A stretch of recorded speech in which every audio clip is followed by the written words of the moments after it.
Hello and welcome to another 5-minute mastering method. In today's video we take a look at limiting and whether to use a limiter as a volume knob or a peak catcher.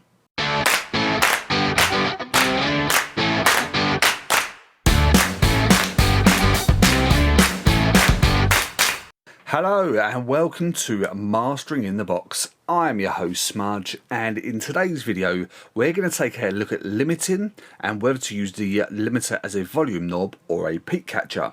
So one of the most frequent questions I get asked is how do you use a limiter? And the answer to that is loads of ways. There are so many different ways to use a limiter. But invariably there are two more common methods. One which is the more modern way, which is to use it as more of a volume knob, and the more traditional way to use it as a limiter to catch peaks. So let's go through these today. Method number one is to use the limiter like a volume knob. This is one of the more modern ways and certainly one of the more popular ways to use a limiter. It's not the most efficient or economical, but it's a simple and easy way to add volume to your track, and if you're new to mastering or new to limiting, then this is a good place to start. Let's take a brief listen to the track.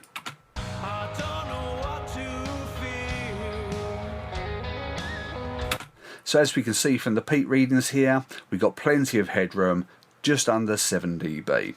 So what we can then do is use the limiter to add some gain, and then what I'm going to look to do on the loudness meter is to get an LUFS integrated reading of at least -14. So let's give this a go.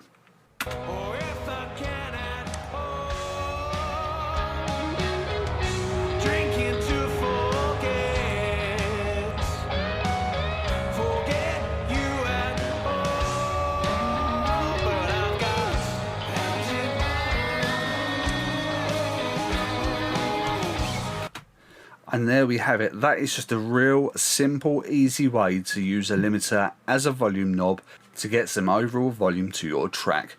Just a few things to point out. In terms of the threshold, I've set this to 0. If I increase the threshold, it will start to add compression. If I add compression in the mastering stage, I prefer to use a mastering compressor rather than a limiter. However, if I increase the gain level too much, and depending on how I want to get the overall volume, invariably using a limiter in this method will instantly apply some gain reduction. So just be careful, just really be considerate as to how loud you get your track, because using a limiter in this way will start to apply gain reduction. And in terms of the ceiling, I've set the ceiling to -1. You want to set this to between -1 and -3 depending on how loud you get your track. So if you are looking for a digital release, aim for a ceiling between -1 and -3. I'll leave a link in the description down below, and I'll also add a link at the top of the screen, so if you want to understand more about loudness levels, click on the link and then take a further look in one of my other videos. Method number two is to use a limiter to catch the peaks only, and this is the more traditional method and the reason why the limiter was designed in the first place, purely to catch the peaks. In this particular example we can see that this waveform is bigger than the original track because we have normalised the audio, and normalising the audio is a method we can use to increase the overall volume of the track but without ruining the dynamics. So in this instance we'll use the limiter purely as a safety buffer to catch the peaks. Let's take a brief listen without the limiter engaged.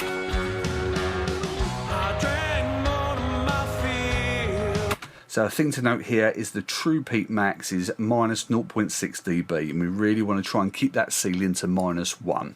Let's engage the limiter and let's take another listen.